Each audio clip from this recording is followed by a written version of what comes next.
おじいさんは80歳、おばあさんは79歳になりました。あんた田舎の家ってえらいとこでようがあんたね。結婚して51年になります。はい。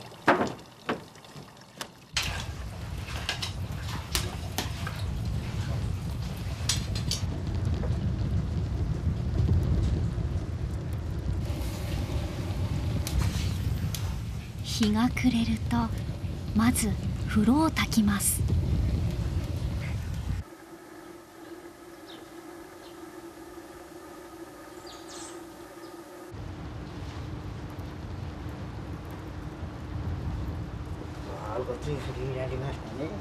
おばあさんは夕飯の支度にかかっています。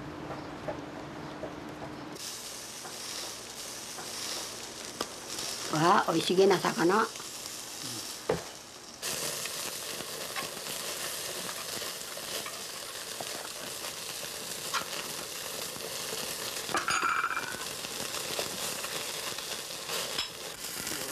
魚を食べるのは月に1度か2度です。ここ煙はいいんですか、別に。ああ、売り上がりましょうかな。嫌がったら抜けて出ますやな、どっかで。あんた真っ黒けですから昔は毎日炊いとったんです。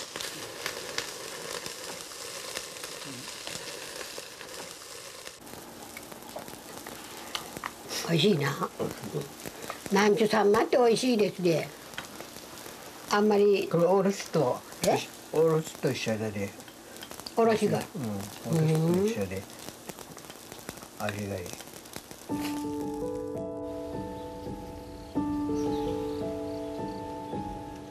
兵庫県城崎郡竹野町。山のふもとから伸びる谷沿いの小道の終点に小さな集落があります。階段状になった村の佇まいからその昔集落は段と名付けられました。日本海からの北風を受けて冬は深い雪に閉ざされるところです。かつて70人いた村人は今は3世帯4人だけとなりました。おじいさんとおばあさんは村でただ一組の夫婦です。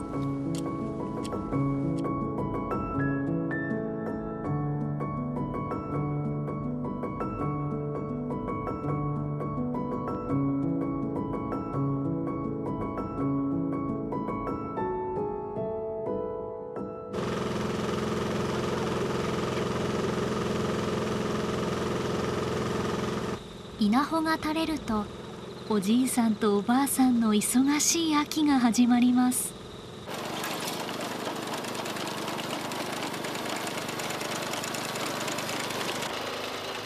田んぼは3反、およそ3000平方メートルです。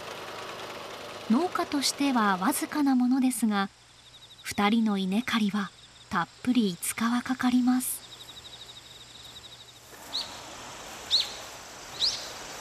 ああ、いい天気でやんでたわ。よ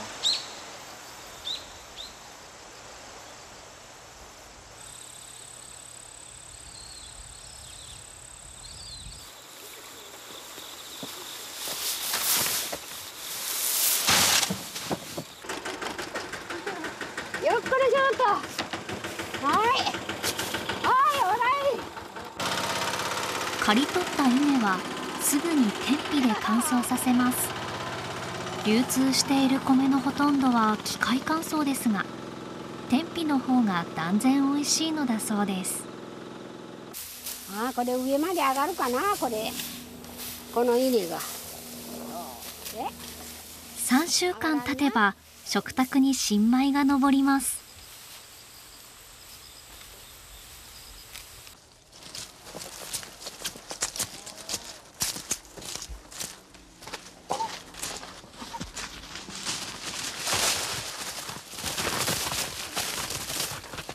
炊きんでしまう。んと呼べるほどではありませんが、昔から牛を飼っています。牛の世話はずっとおじいさんの役目です。おばあさんは未だに少し牛が怖いそうです。けれどもおじいさんがついていれば、こうしてブラシをかけてやります。いいとしたらいいよ。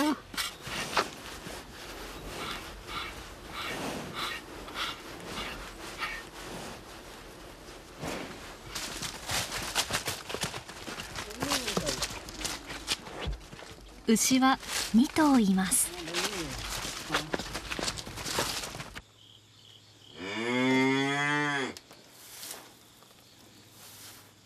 16歳のメス牛です。名前は第4ボタンと言います。人間で言えばちょうどおじいさんと同じくらいの年齢だそうで、もう子供は産めなくなってしまいました。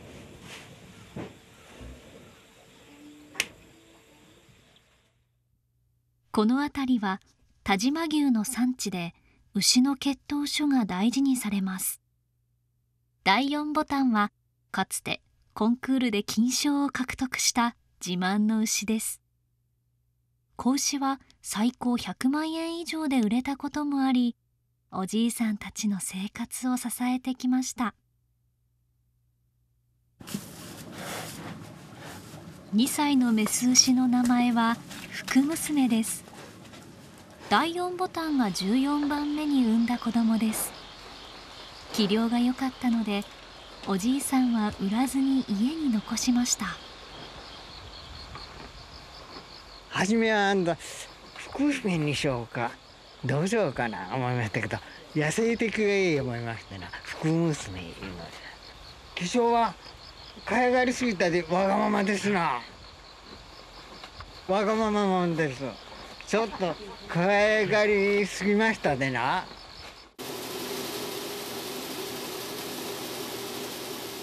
今年の新米を初めて食べる日がやってきました。天日干しの終わった稲を脱穀して玄米の状態で袋に詰め、精米は食べる都度少しずつ行います。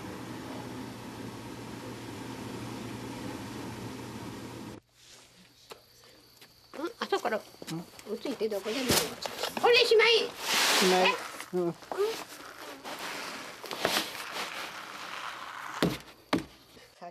取れた米はこれからの1年間2人の食卓を支えます。新米の出来がとても気がかりです。そこのせんと硬いかと思って。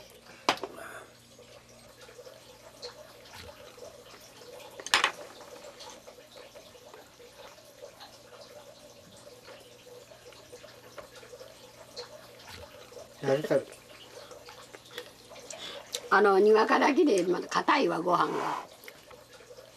おじいさんはおかずに目もくれず炊きたてのお米をかき込みました。まずまずです。まずまず美味しいです。百姓もちびちびだんだん少のしていって、体で耐えれるだけの仕事をして。これから何年続くかな。ああ、80だでな。80だで。それでもこれから5年ぐらいは、5年ぐらいにまでぐらいは仕事をはできる。何ができるだ。いや、惰性でできるわ。そうしてそれから先はゆっくり。土の中かな。ゆっくり今度は土の中だな。さしてもらおう。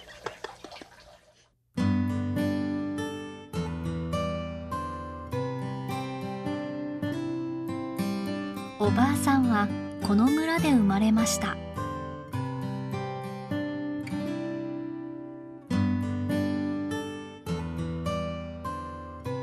おじいさんは終戦直後、山の木を切る仕事でこの村にやってきました。2人は見合いをして結婚しました。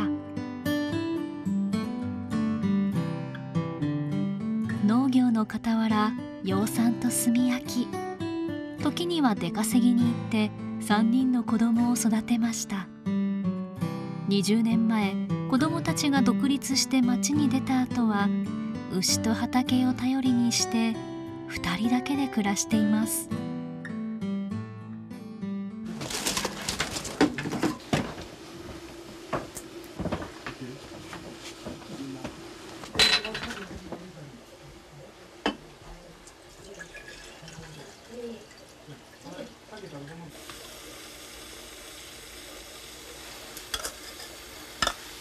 晩酌はおじいさんの欠かせない時間です。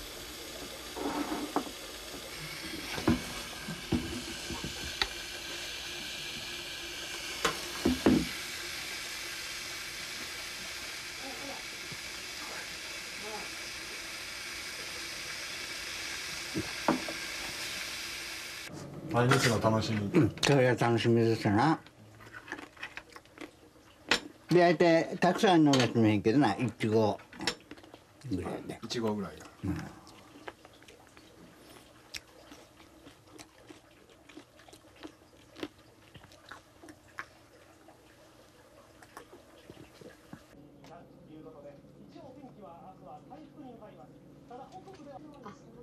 お兄さん、ご飯は？一杯やった後、うたた寝の心地よさがたまらないのだそうです。あんまり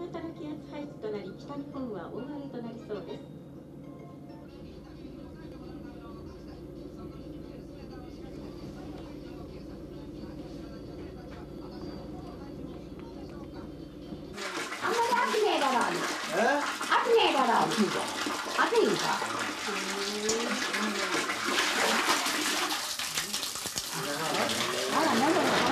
こうしてなみなみしてこぼれるような古い部屋入らんと入ったような気がしませんよ。こうやってなみなみしとるし。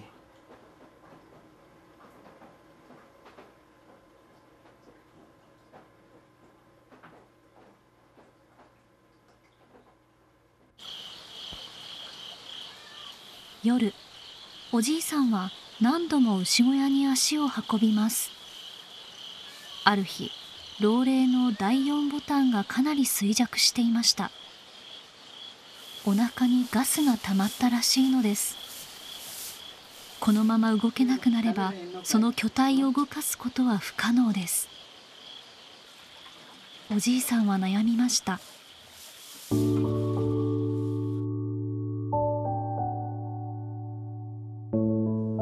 寝る前に必ず日記を書きます。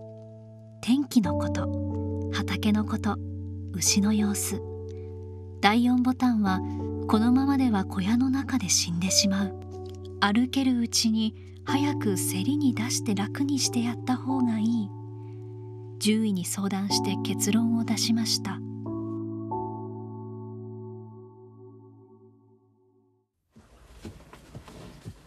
第4ボタンを手放す日が来ました。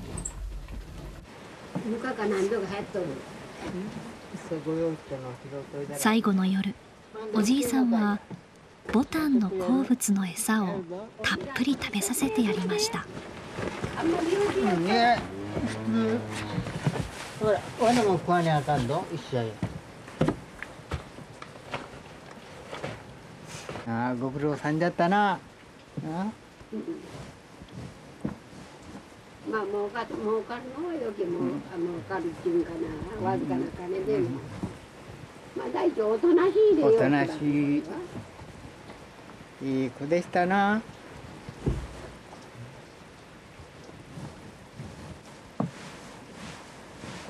食べさで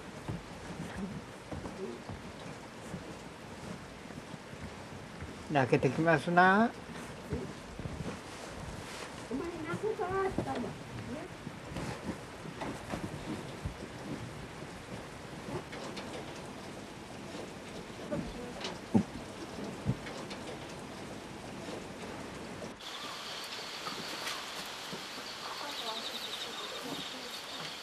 朝6時、農協から迎えが来ました。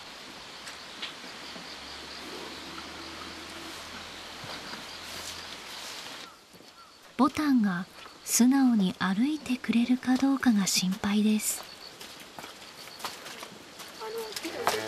走らせんよってよ。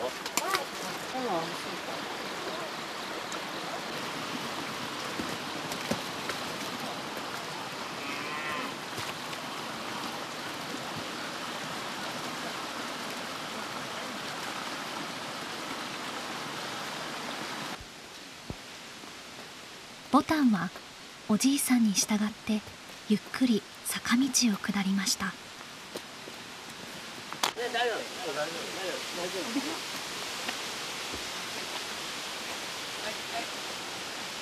ところが迎えのトラックを前にして全く動かなくなりました。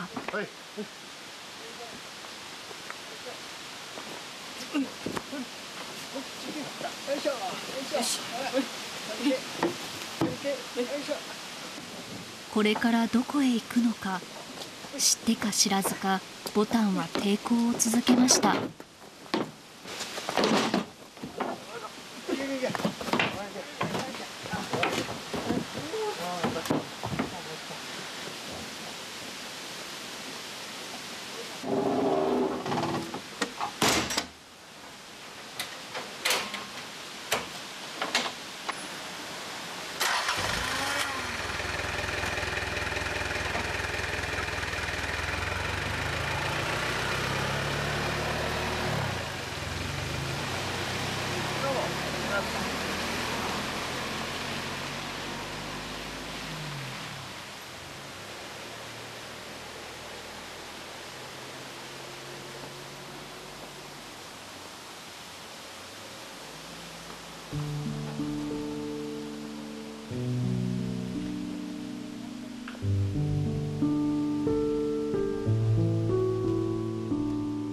カメラの前では涙を見せなかったおじいさんはその日の日記にはこう綴っていました。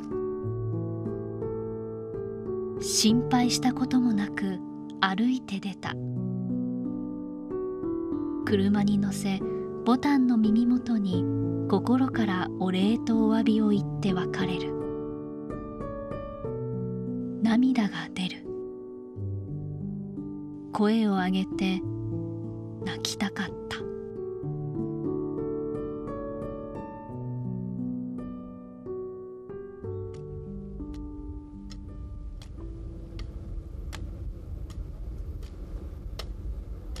11月になりました。おじいさんとおばあさんは玉ねぎを急いで植えました。畑の仕事ももう残りわずかです。苗そっから放っていいのが農協の種だろないだろうか。これが農協だろうか。まあどっちでもいい、一緒だ。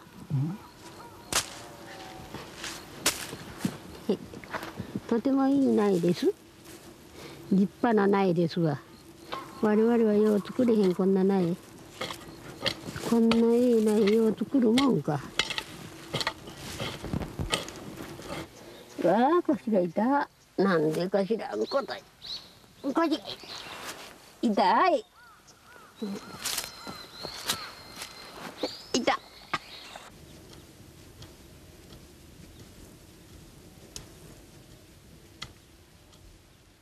喧嘩とかしないのあんまり。喧嘩？おじいさんと。喧嘩？喧嘩せずな、腹が立ったら黙って物言わず、それが仕事。それ二人とも？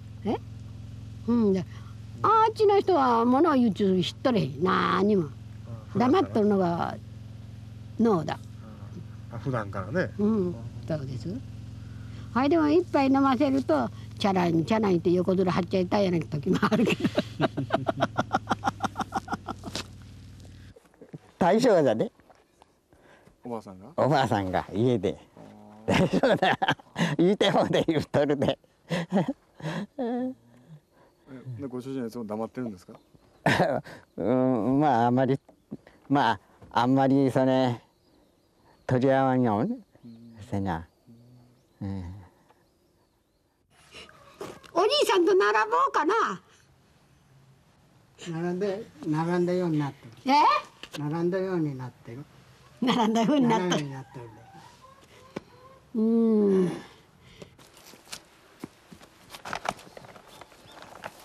秋が深まってくると2人は大物を狙って藪に入ります。これだね。これ。ここ。そんならこれ掘ってみたらいいよ。早速とろろがして食べれるわ。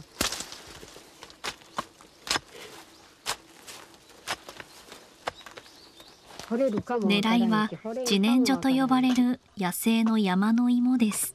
そこで大きい石がある。動くけど。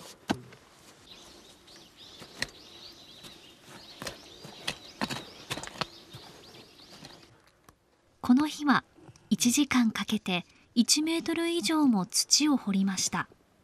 引っ張っちゃうよ上下に。あ、もういいよた。とこで折れちゃった。本に。なあ。とこで折れちゃっとるわな。奥の方に入っとるみたいな感じだで。いや平べったいで。土がついた。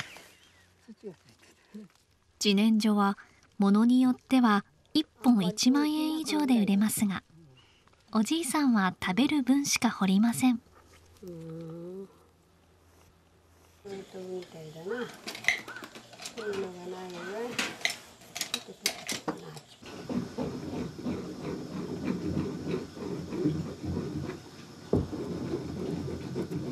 入れるで。ああ、すり鉢だきっと小さいか。小さいだからな。きれいね。きれいな。ねべやでかな。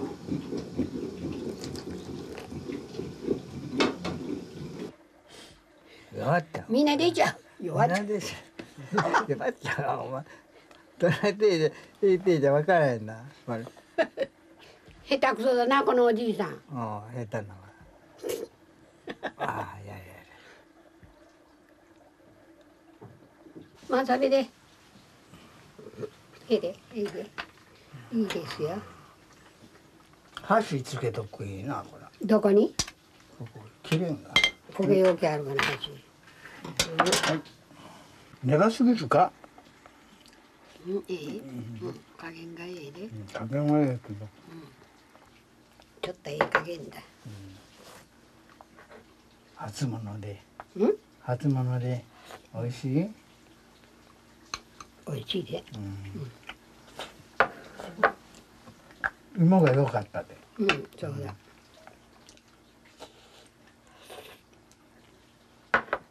それがむしゃれ金を稼ごういうようなこともあんまり思いませんな。まあまあ今の状態が続けば良い。毎日何のために仕事をしてるというふうに思ってらっしゃるんですか。本当。いやそれが分かりまへんだな。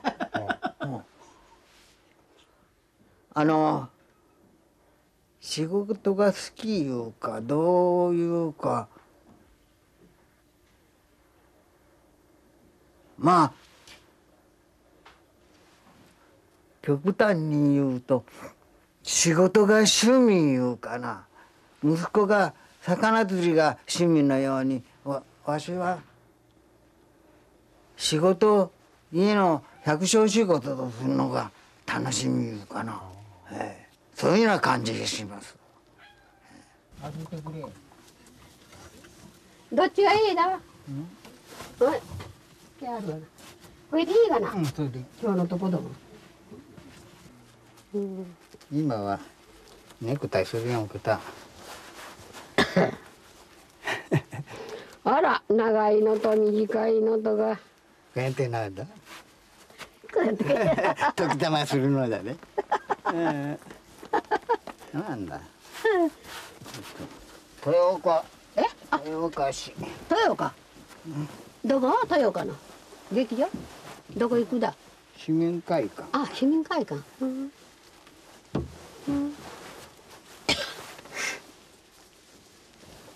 よし、曲がりなりには来た。母さん行かないんですか、園芸？ああ、普通だったら行くんだけど、痛いで行け。でも漫才とか浪曲とか楽しみ違うんですか？まあ浪曲は嫌いですわ。どうしてですか？歌が好き。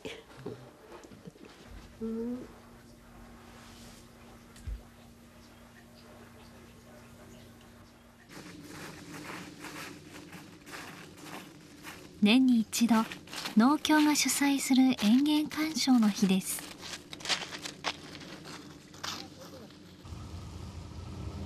迎えのバスに乗って30分かけて豊岡市へ出かけました。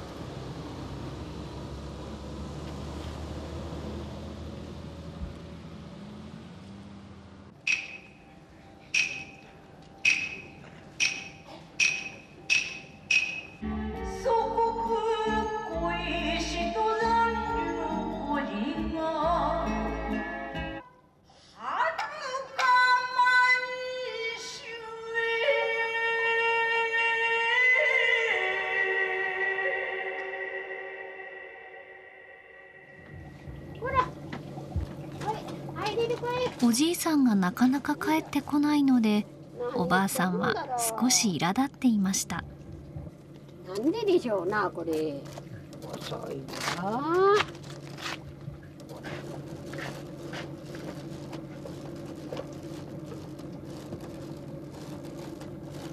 何を？牛にか？あそこまでせなあかんがな。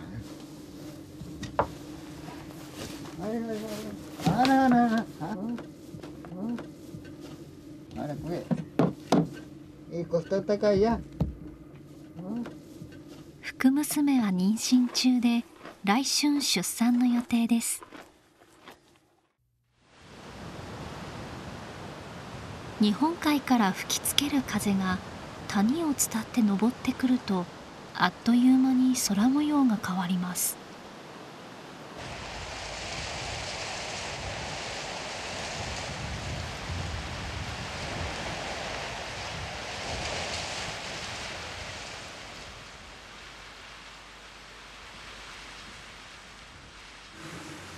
青い秋空がわずか5分ほどで灰色の雨空になってしまいます。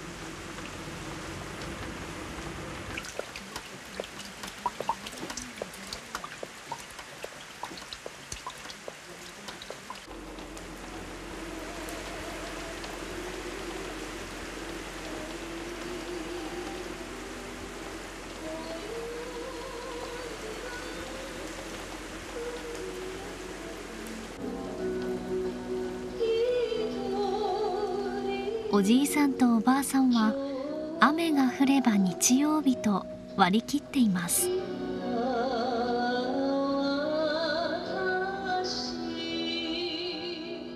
世の中はね、今景気悪いと言ってるんですけど、そんなことを感じることってあるんですか？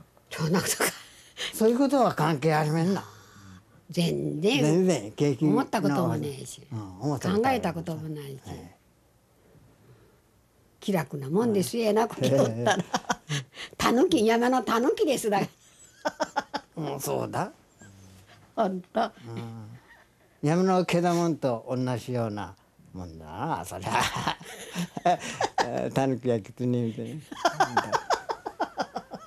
な。世間の都会の景気不景気いうことは全然わからんな。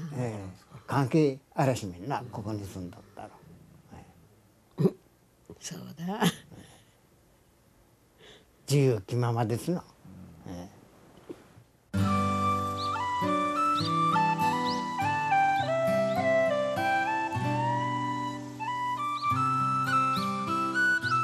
夏にまいておいたそばが実りました。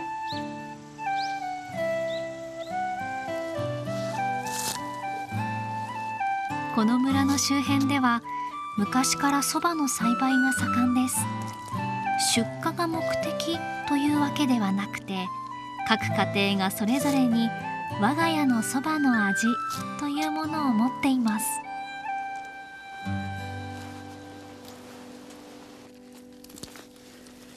お蕎麦って外で食べたことあんまりないんじゃないですか。ああ、食べたことはありまんな。ないですか。自分のそばが一番ええよ思って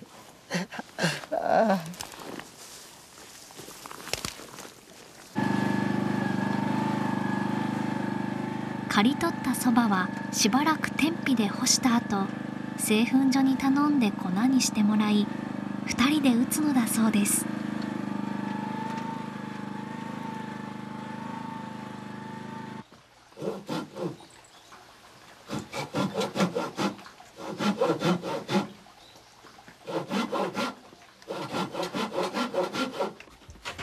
12月が近づいて北風が冷たくなってきました。春が来るまで牛小屋はベニヤ板で塞いでしまいます。福娘はこの小屋で間もなく2度目の冬を迎えます。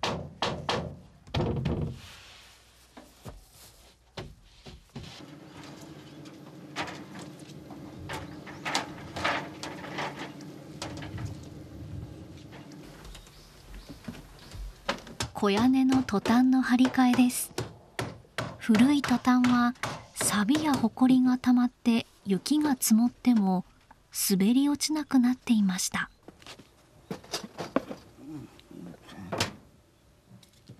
畑や牛の飼育だけではなくて、この古い家を守るための大工仕事も自分の手でやります。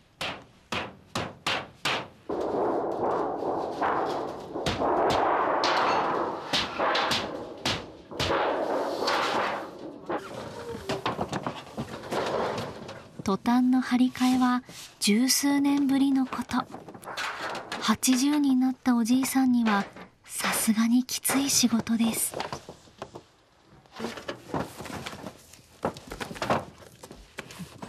よう滑るな。あ、ねえね滑る。おじいさん滑ったってよう受け取らんでなんぼっち触ってるの。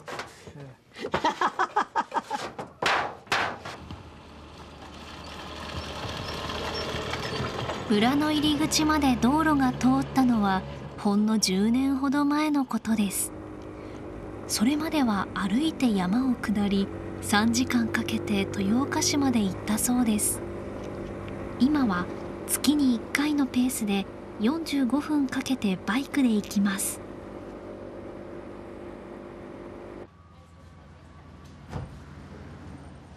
病院はやっぱり大きい方が安心なので、泌尿器科の検査のために町の病院で定期的に見てもらっています。また3月ぐらいでよろしいわ。3月ぐらい先に。じゃあまた予約をさせていただきますわね。はい。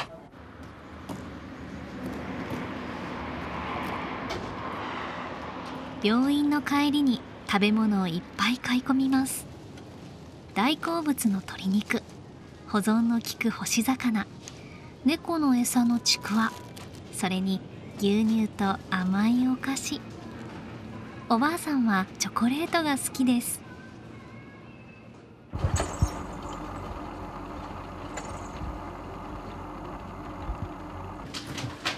これ何？これチョコレート？冷蔵庫は2つあります。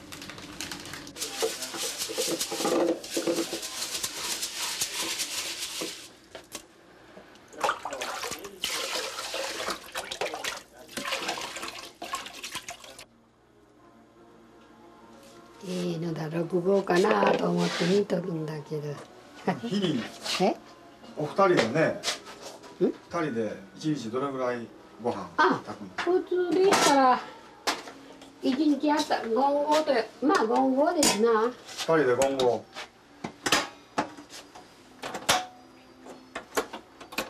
結構食べはりますね。あら、そうですか？鳥や豚が体のためにはええでよで。あれで8。あ、みりんか？みりんとちょっと。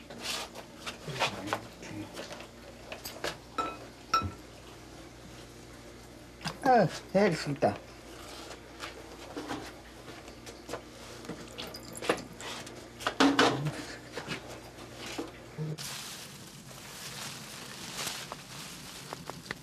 時期が来たらあかんな、何でも。ほんと。まあ唐辛子が色がついちゃっとってあかんがな。唐からばこちらがちっとした。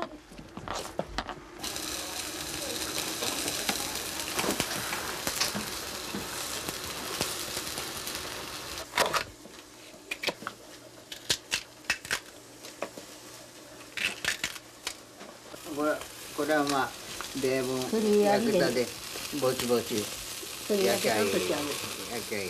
わずかな年金と子牛を売って2人の年収は合わせて150万円ほど。それでも余ってしまいます。もう贅沢をしようとは思わなくなりました。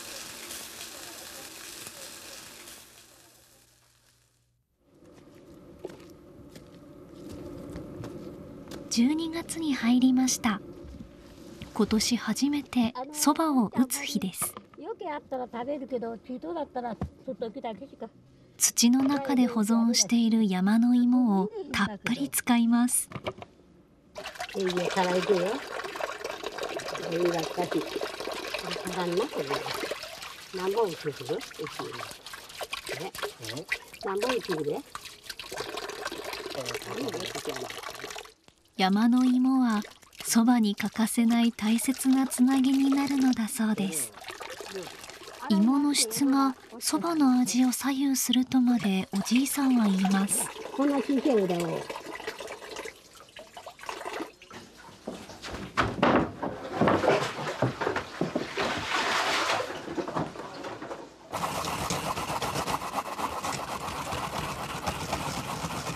まあこたつに当たってゆっくり一つやこたつに当たって、なかなかですね。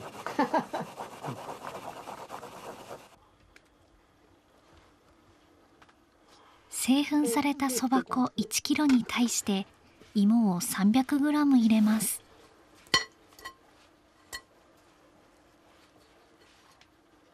時計外しちゃうには邪魔になるがな。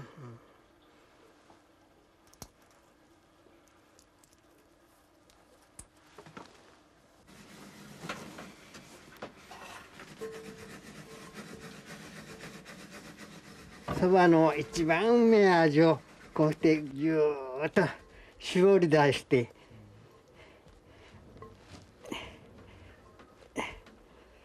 それで力入れてぎゅーっと絞り出す心持ちで。大晦日の前日には息子さんたちが帰ってきて一日中そばを打ち続けます。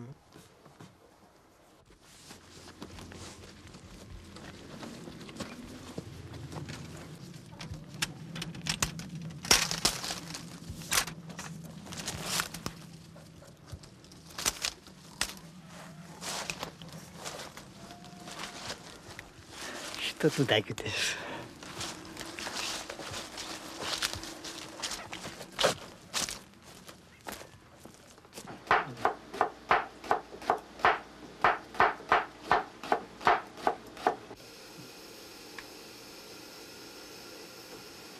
入れれへんね今中に片若さんには全部そこで。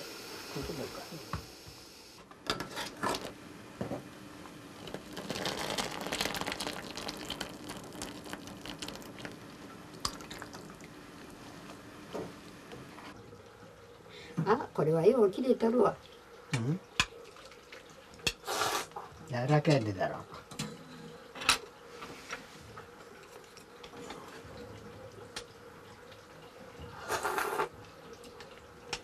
これ水臭いと違うだしは。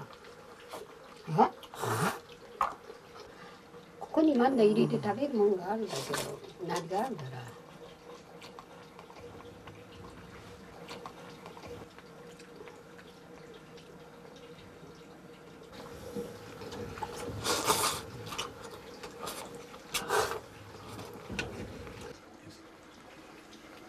ちょっとそばの香りが少ない感じがするな。あ、そうですか。そりゃ鼻がほうけとるだわ。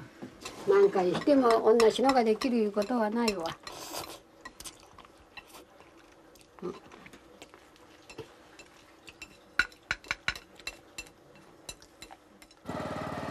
雪が降る前に越冬の支度を急がなければなりません。ちょっとこの芋の実すごいのが出とるわ。うわー、立派なもんが出てますわ。じゃがいもは貴重な冬場の食料です。一つ一つを大事にして芽を取っていきました。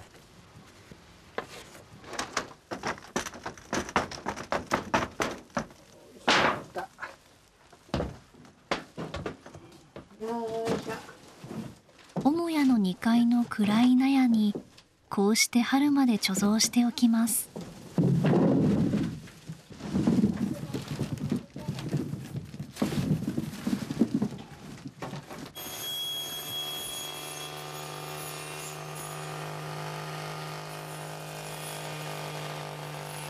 家の周りに群生しているススキも2人の生活に欠かせません。かやぶきの屋根は毎年春に少しずつ吹き替えているので、ススキが雪で倒れる前にこうして刈り取っておくのです。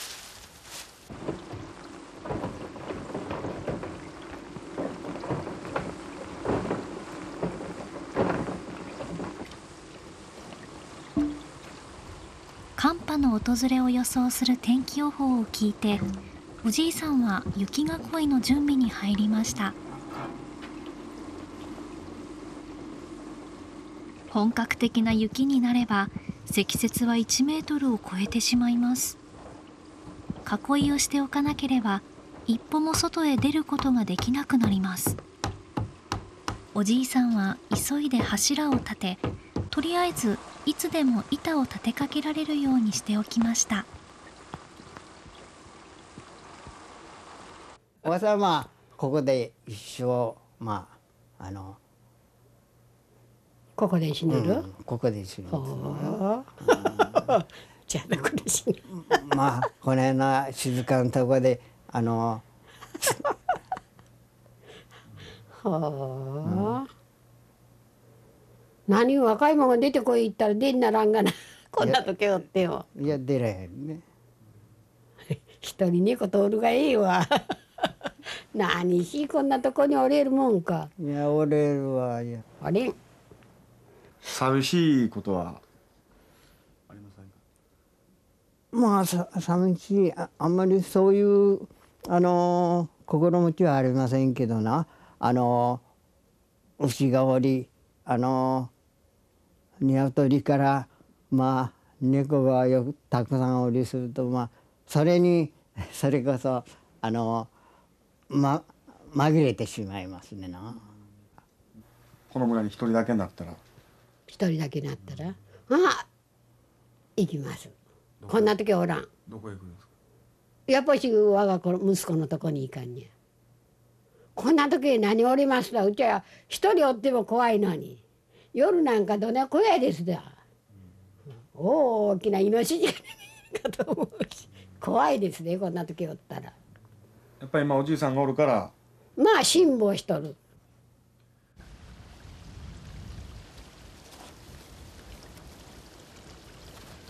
あんたと寒いことないか？雪の降る模様がしとるわ。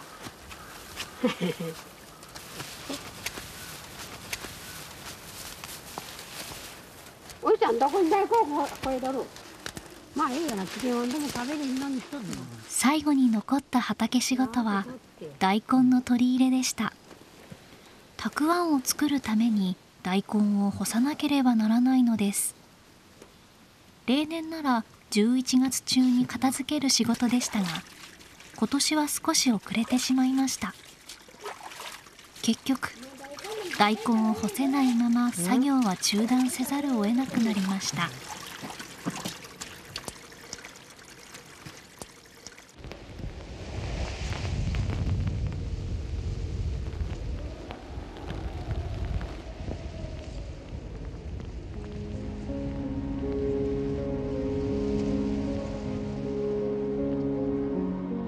次の日、みぞれ混じりの冷たい雨が午後から雪へと変わりました。初雪です。降り始めた雪は谷を駆け上がってくる風に乗ってあっという間に村に降り注ぎました。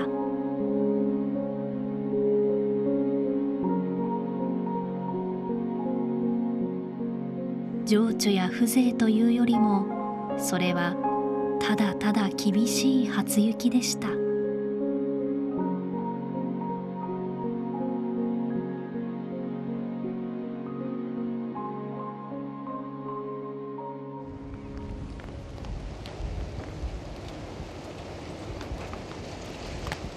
雪降ったら何しありますの？遊んだりますわ。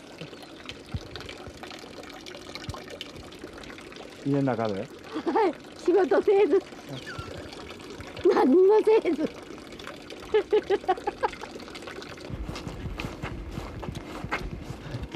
大変ですな、雪の中。もう積もったら仕事はないんですか？まあストップですな、仕事は。いつまでストップするんですか？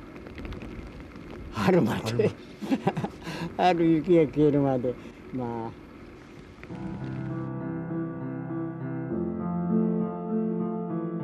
冬の到来は突然でした。積雪はおじいさんとおばあさんの予想を超えて、初雪としては異例の30センチに達しました。